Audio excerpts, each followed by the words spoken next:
Story with Binaca. सुनिए कहानी Binaca की जुबानी। हाजिर है मुंशी प्रेमचंद की कहानी विजय।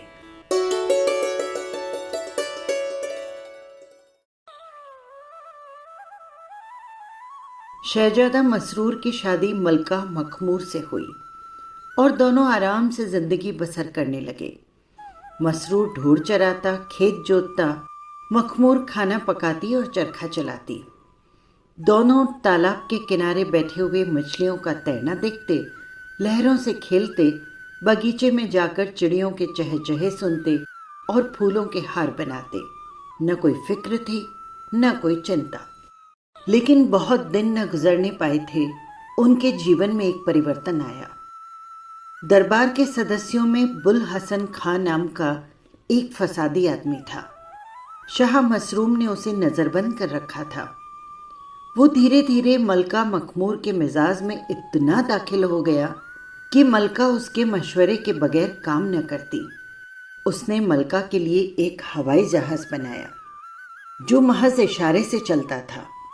1 सेकंड में हजारों मील रोज जाता और देखते देखते ऊपर की दुनिया की खबर लाता। मलका उस जहाज में बैठकर यूरोप और अमेरिका की सैर करती। बुल हवस उसको कहता, साम्राज्य को फैलाना बादशाहों का पहला कर्तव्य है।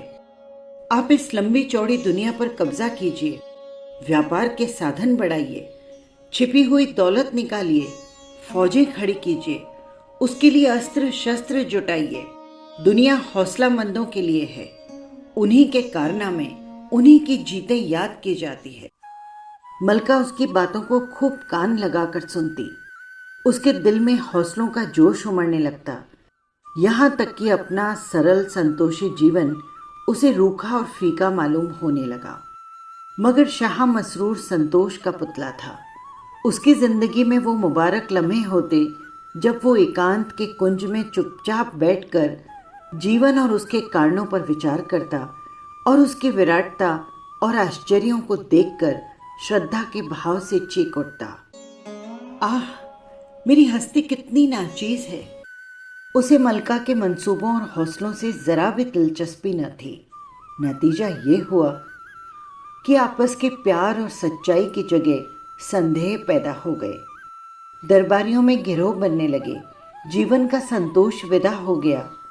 मसरूर को इन सब परेशानियों के लिए, जो उसकी सभ्यता के रास्ते में बाधक थी, धीरज न था। वो एक दिन उठा और सल्तनत मलका के सुपुर्द कर एक पहाड़ी इलाके में जा बैठा। सारा दरबार नई उमंगों से मतवाला हो रहा था। किसी ने बादशाह को रोकने की कोशिश न की। महीनों तो क्या वर्षों बीत गए, किसी को उनकी खबर न मिली। इधर मलका मखमूर ने एक बड़ी फौज खड़ी की और बुल हवस खां को चढ़ाइयों पर रवाना किया। उसने इलाके पर इलाके और मुल्क पर मुल्क जीतने शुरू कर दिए। सोने, चांदी और हीरे जवाहरात के अंबार हवाई जहाज पर लदकर राजधानी को आने लगे। लेकिन आश्चर्य की बात यह थी कि इन रोज बरोज बढ़ती हुई तरक्कियों से मुल्क के अंदरूनी मामले में उपद्रव खड़े होने लगे। वो सूबे जो अब हुक्म के ताबेदार थे, बगावत के झंडे करने लगे।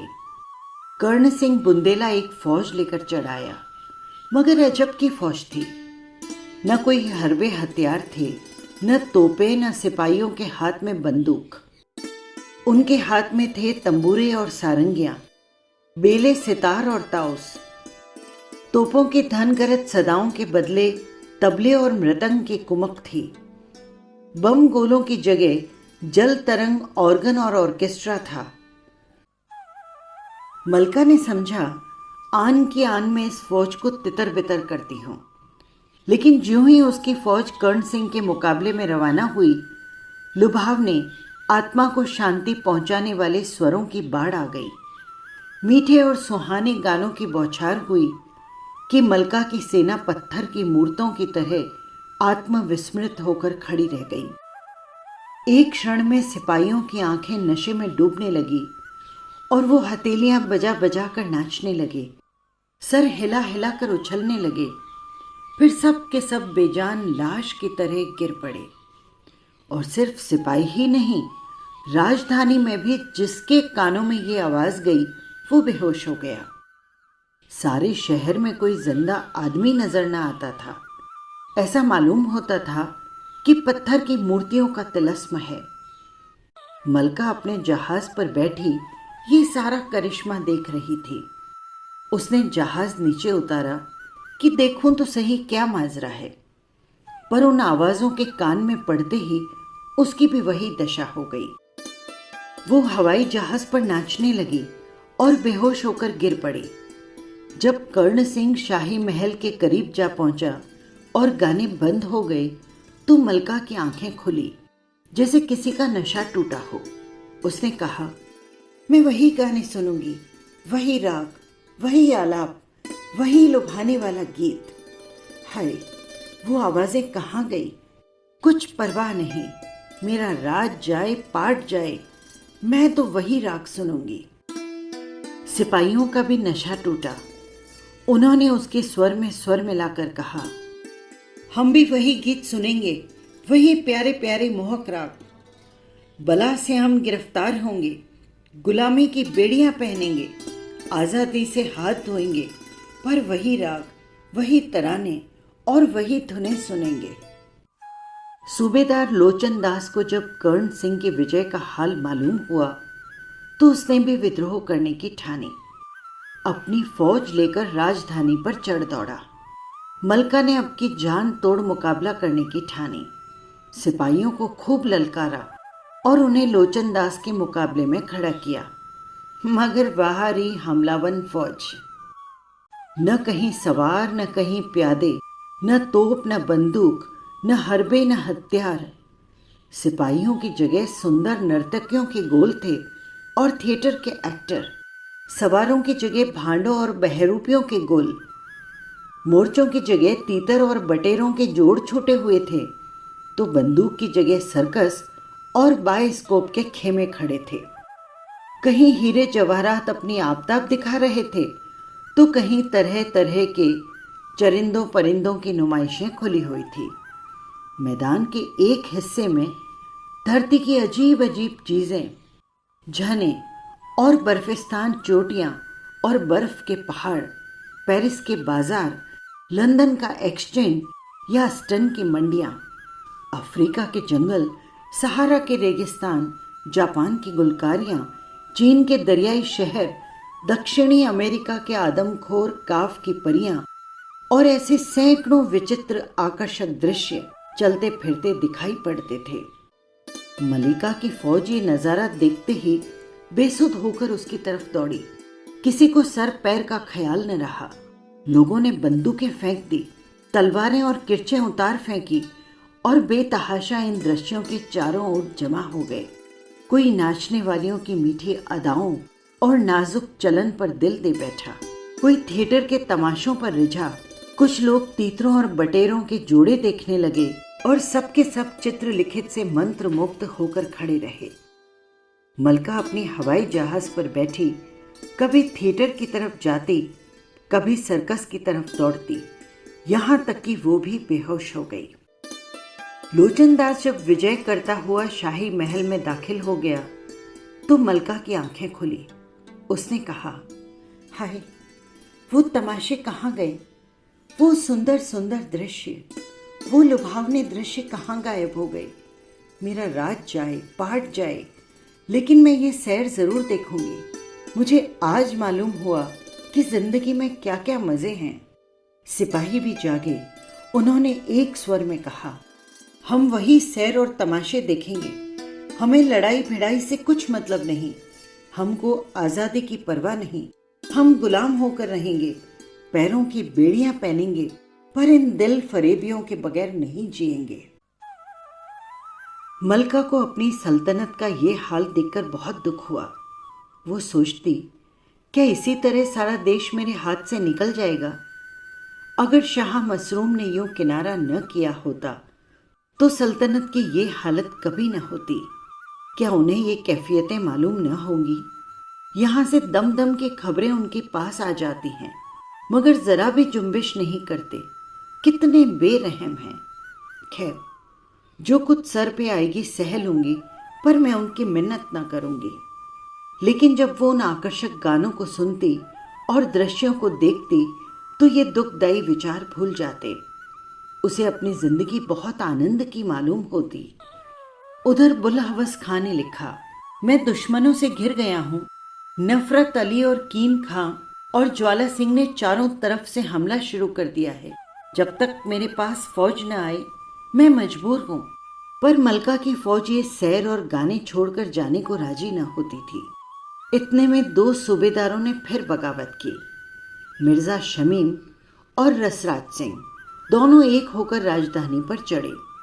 मलका की फौज में अब न लज्जा थी न वीरता।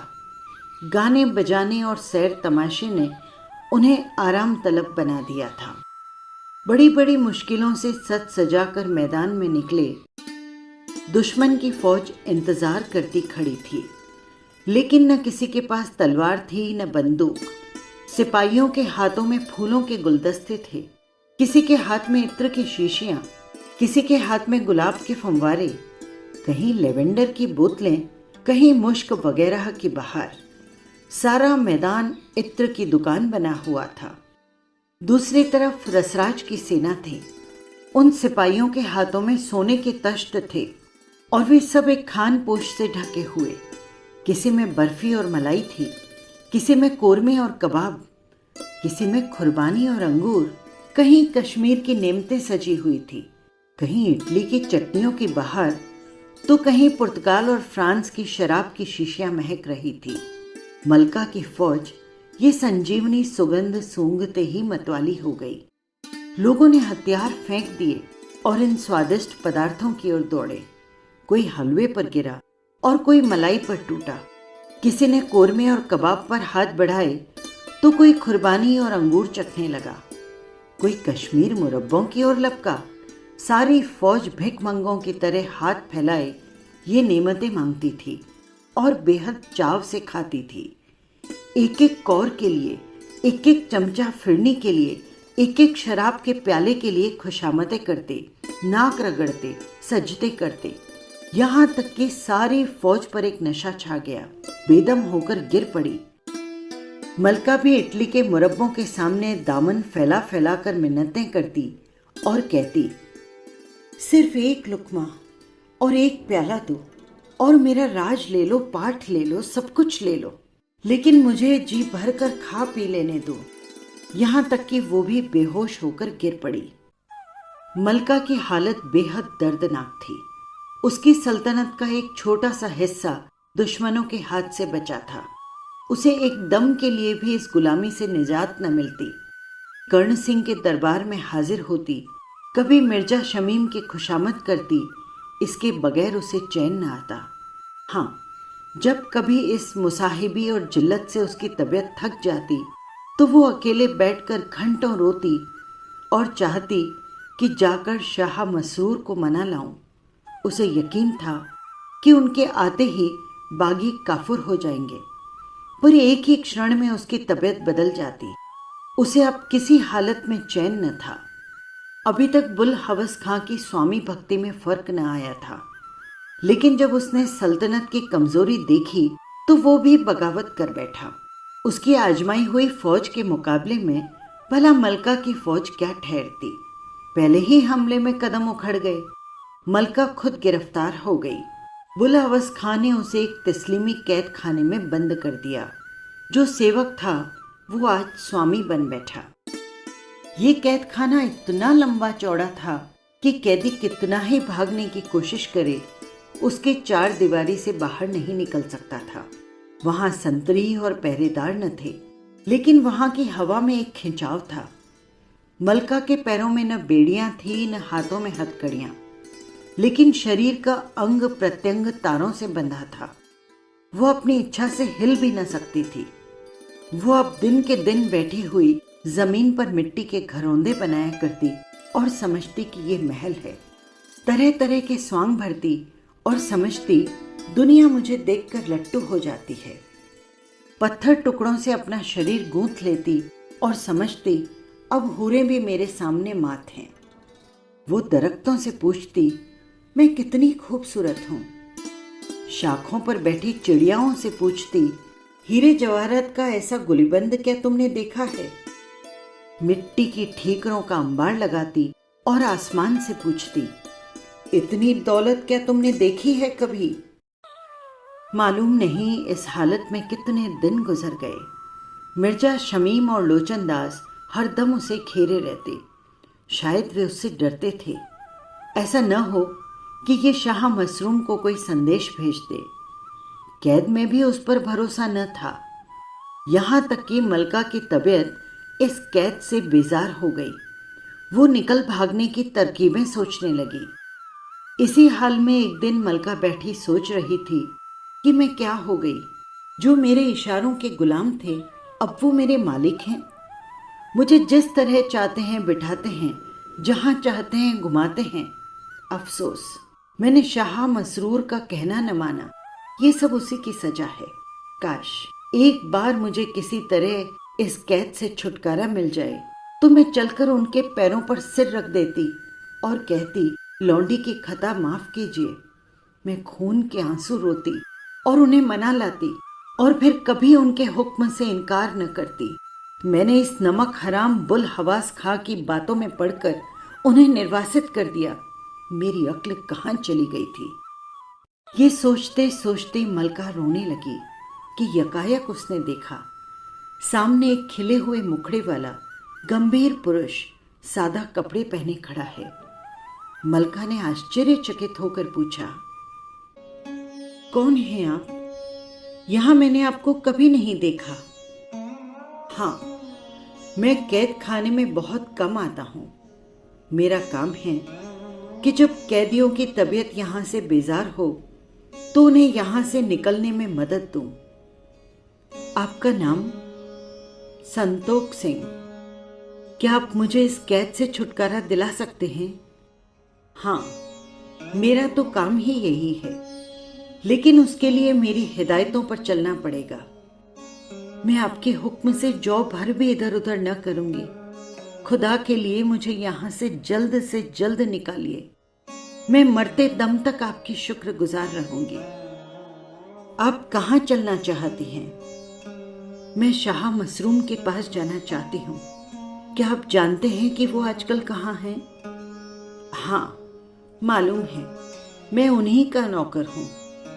उन्हीं की तरफ से मैं इस काम पर तैनात हूँ। तो खुदा के वास्ते मुझे जल्दी से ले चलिए। मुझे अब यहाँ पर एक घड़ी भी नहीं रहना। मेरा जी बहुत भारी हो रहा है। अच्छा, तो ये रेशमी और ये सोने के जवाहरात उतार कर फेंक दो। बुल हवास ने इन्हीं जंजीरों में तुम्हें जकड़ दिया है। मोटे से मोटा जो कपड़ा मिल सके उसे पहन लो। इन मिट्टी के घरौंदों को गिरा दो। इत्र और गुलाब की शीशियां, साबुन की बट्टियां और ये पाउडर के डिब्बे सब फेंक दो। मलका ने पाउडर और शीशियों को तड़ाक तड़ाक कर पटक दिए। सोने के जेवरों को उतार कर फेंक दिया कि इतने में बुल हवस खां दहाड़े मार मार कर रोता हुआ आकर खड़ा हुआ और हाथ बांध कर कहने लगा, दोनों जहान की मलिका, मैं आपका नाचीज गुलाम हूं। क्या आप मुझसे नाराज हैं? मलका ने बदला लेने के अपने जोश में मिट्टी के घरौंदों को पैरों से ठुकरा दिया। ठीकरों के अंबार को ठोकरे मारकर बिखेर दिया। बुल हवस खां के शरीर का एक एक अंग कटकर गिरने लगा। वो बेदम होकर जमीन पर गिर पड़ा और एक ही पल में जहन्नुम को रसीद हो गया। संतोख खां ने मलका से कहा, देखा तुमने, इस दुश्मन को तुम कितना डरावना समझती थी और ये एक ही पल में खाक में मिल गया। काश मुझे ये हिकमत मालूम होती तो मैं कभी की आजाद हो जाती, लेकिन अभी तो और भी दुश्मन हैं। उनको मारना इससे भी आसान है। चलो कर्ण सिंह के पास। जो ही वो अपना सुर अलापने लगे और मीठी मीठी बातें करने लगे, कानों पर हाथ रख लेना। देखो, अदृश्य के पर्दे से फिर चीजें सामने आती है। मलका कर्ण सिंह के दरबार में पहुंची। उसे देखते ही चारों तरफ से ध्रुपद और तिल्लाने के वार होने लगे। पियानो बजने लगे। मलका ने अपने कानों को बंद कर लिया। कर्ण सिंह के दरबार में आग का शोला उठने लगा। सारे दरबारी जलने लगे। कर्ण सिंह दौड़ा हुआ आया और बड़े विनय पूर्वक मलका के पैरों में गिरकर बोला, हुजूर, अपने इस हमेशा के गुलाम पर रहम करें, कानों पर से हाथ हटा लें, वरना इस गरीब की जान पर बनाएगी। अब कभी हुजूर की शान में गुस्ताखी न होगी। मलका ने कहा, अच्छा, जा तेरी जान बख्शी। अब कभी बगावत न करना, वरना जान से हाथ धोएगा। कर्ण सिंह ने संतोख सिंह की तरह प्रलय की आंखों से देखकर सिर्फ इतना ही कहा, जालिम, तुझे मौत भी नहीं आई और बेतहाशा गिरता पड़ता भागा। संतोख सिंह ने मलका से कहा, देखा तुमने, इनको मारना कितना आसान था। अब चलो लोचन दास के पास। जो ही वो अपने करिश्मे दिखाने लगे, दोनों आंखें बंद कर लेना। मलका लोचन दास के दरबार में पहुंची। उसे देखते ही लोचन दास ने अपनी शक्ति का प्रदर्शन करना शुरू किया। ड्रामे होने लगे। नर्तकों ने थिरकना शुरू किया। लाजो जमुर्द की किश्तियां सामने आने लगी, लेकिन मलका ने दोनों आंखें बंद कर ली। कुछ ही पल में वो ड्रामे और सर्कस और नाचने वालों के गिरोह खाक में मिल गए। लोचन दास के चेहरे पर हवाइयां उड़ने लगी। निराशापूर्ण धैर्य के साथ चिल्ला चिल्ला कर कहने लगा, ये तमाशे देखो, ये पेरिस के कहवे खाने, ये मिस एलीन का नाच है। देखो, अंग्रेज रईस उस पर कितनी उदारता से सोने और हीरे जवाहरात निछावर कर रहे हैं। जिसने ये सैर तमाशे न देखे, उसकी जिंदगी मौत से बदतर है। लेकिन मलका ने आंखें न खोली।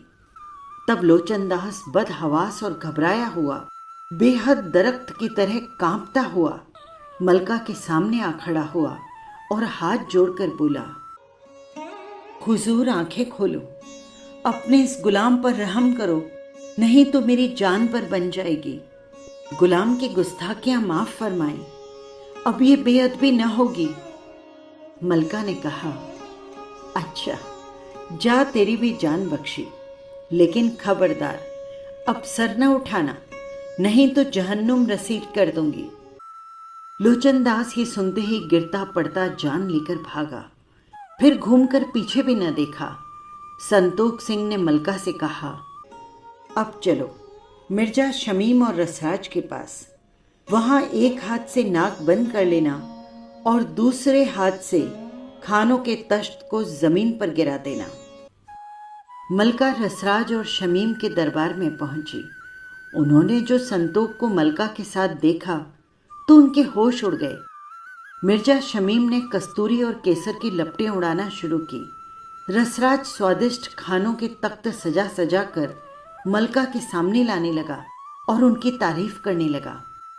ये पुर्तगाल 3 आंच की दी हुई शराब है, इसे पिए तो बुढ़ा भी जवान हो जाए। ये फ्रांस की शैंपियन है, इसे पिए तो मुर्दा भी जिंदा हो जाए। ये मथुरा के पेड़े हैं, इन्हें कोई खाए तो स्वर्ग की नेमतों को भूल जाए। लेकिन मलका ने एक हाथ से नाक बंद कर ली और दूसरे हाथ से उन तश्तों को जमीन पर गिरा दिया और बोतल को ठोकरें मार मार कर चूर कर दिया। ज्यों ज्यों उसकी ठोकरें पड़ती, दरबार के दरबारी चीख चीख कर भागते। आखिर मिर्जा शमीम और रसराज दोनों परेशान और बेहाल, सर से खून जारी, अंग अंग टूटा हुआ और मलका के सामने खड़े हो गए और गिड़गिड़ा कर बोले, हुजूर, गुलामों पर रहम करें। हुजूर की शान में जो गुस्ताखियां हुई उन्हें मुआफ फरमाएं। अब फिर ऐसी बेअदबी न होगी। मलका ने कहा, रसराज को मैं जान से मारना चाहती हूँ, उसके कारण मुझे जलील होना पड़ा। लेकिन संतोख सिंह ने मना कर दिया, नहीं, इसे जान से न मारिए, इस तरह का सेवक मिलना कठिन है। ये सब आपके सूबेदार हैं, अपने काम में यकता हैं, सिर्फ इन्हें काबू में रखने की जरूरत है। मलका ने कहा, अच्छा जाओ, तुम दोनों की जान भी बख्शी, लेकिन खबरदार, अब कभी उपद्रव मत खड़ा करना, वरना तुम जाओगे। दोनों गिरते पड़ते भागे। पल ही पल में नजरों से ओझल हो गए। मलका की रियाया और फौजों ने भेंटें दी, घर घर शादियाने बजने लगे। चारों बागी सूबेदार शहपनाह के पास छापा मारने की घात में बैठ गए। लेकिन संतोख सिंह जब रियाया और फौज को मस्जिद में शुक्रिया की नमाज अदा करने के लिए ले गया तो बागियों को कोई उम्मीद न रही। वो निराश होकर चले गए। जब इन कामों से फुर्सत हुई तो मलका ने संतोख सिंह से कहा, मेरे पास अल्फाज नहीं हैं, मुझ में इतनी ताकत नहीं कि मैं आपके एहसानों का शुक्रिया अदा कर सकूं। आपने मुझे गुलामी ताकत से छुटकारा दिया। मैं आखिरी दम तक आपके जस गाऊंगी। अब मुझे शाह मसरूर के पास ले चलिए। मैं उनकी सेवा में अपनी उम्र बसर करना चाहती हूँ। उनसे मुंह मोड़कर मैंने बहुत जिल्लत और मुसीबत झेली है। अब कभी उनके कदमों से जुदा न होंगी। हाँ हाँ चलिए, मैं तैयार हूँ, लेकिन मंजिल सख्त है, घबराना मत। मलका ने हवाई जहाज मंगवाया, पर संतोख सिंह ने कहा, वहाँ हवाई जहाज का गुजर नहीं है, पैदल चलना पड़ेगा। मलका ने मजबूर होकर जहाज वापस कर दिए और अकेले अपने स्वामी को मनाने चली। वो दिन भर भूखी प्यासी पैदल चलती रही। आंखों के सामने अंधेरा छाने लगा, प्यास से गले में कांटे पड़ने लगे, कांटों से पैर छलनी हो गए। उसने अपने मार्गदर्शक से पूछा, अभी कितनी दूर है? अभी बहुत दूर है, चुपचाप चले आओ। यहाँ बातें करने से मंजिल खोटी हो जाती है। रात हुई, आसमान पर बादल छा गए, सामने एक नदी पड़ी। किश्ती का पता न था। मलका ने पूछा, किश्ती कहाँ है? संतोख ने कहा, नदी में चलना पड़ेगा, यहाँ किश्ती कहाँ है? मलका को डर लगने लगा, लेकिन वो जान पर खेल कर दरिया में चल पड़ी। मालूम हुआ कि सिर्फ आंखों का धोखा था। वो रेतीली जमीन थी। सारी रात संतोख सिंह ने एक क्षण के लिए भी दम न लिया। जब भोर का तारा निकल आया तो मलका ने रो कर कहा, अभी कितनी दूर है? मैं तो मरी जाती हूँ। संतोख सिंह ने जवाब दिया, चुपचाप चली आओ। मलका ने हिम्मत करके फिर कदम बढ़ाए। उसने पक्का इरादा कर लिया था कि रास्ते में मर ही क्यों न जाऊं, पर नाकाम न लौटूंगी। उस कैद से बचने के लिए वो कड़ी से कड़ी मुसीबतें झेलने को तैयार थी। सूरज निकला, सामने एक पहाड़ नजर आया जिसकी चोटियां आसमान में घुसी हुई थी। संतोख सिंह ने पूछा, इसी पहाड़ी की सबसे ऊंची चोटी पर शाह मसरूर मिलेंगे, क्या चढ़ सकोगी? मलका ने धीरज से कहा, हाँ, चढ़ने की कोशिश करूंगी। बादशाह से भेंट होने की उम्मीद ने उसके बेजान पैरों में पड़ लगा दिए। वो तेजी से कदम उठाकर पहाड़ों पर चढ़ने लगी। पहाड़ के बीचों बीच आते आते वो थक कर बैठ गई। उसे गश आ गया। मालूम हुआ कि दम निकल जाएगा। उसने निराश आंखों से अपने मित्र को देखा। संतोख सिंह ने कहा, एक दफा और हिम्मत करो, दिल में खुदा को याद करो मलका। मलका ने खुदा को याद किया। उसकी आंखें खुल गई। वो फुर्ती से उठी और एक ही हल्ले में चोटी पर जा पहुंची। उसने एक ठंडी सांस ली। वहां शुद्ध हवा में सांस लेते ही मलका के शरीर में एक नई जिंदगी का अनुभव हुआ। उसका चेहरा दमकने लगा। ऐसा मालूम होने लगा कि मैं चाहूं तो हवा में उड़ सकती हूँ। उसने खुश होकर संतोख सिंह की तरफ देखा और आश्चर्य के सागर में डूब गई। शरीर वही था, पर चेहरा शाह मसरूम का था। मलका ने फिर उसकी तरफ अचरज की आंखों से देखा। संतोख सिंह के शरीर से एक बादल का पर्दा हट गया और मलका को वहां शाह मसरूर खड़े नजर आए। वही हल्का नीला कुर्ता, वही गेरुए रंग के कपड़े। उनके मुखमंडल से तेज की कांति बरस रही थी। माथा तारों की तरह चमक रहा था। मलका उनके पैरों में गिर पड़ी और शाह मसरूर ने उन्हें अपने सीने से लगा लिया। बस यही थी कहानी। आपको कैसी लगी कमेंट बॉक्स में ज़रूर लिखिएगा। और हाँ, यदि आपने चैनल को सब्सक्राइब नहीं किया है तो कर लीजिएगा, जिससे हर कहानी सीधे पहुंच सके आप तक। फिर मिलेंगे किसी नई कहानी के साथ। नमस्कार।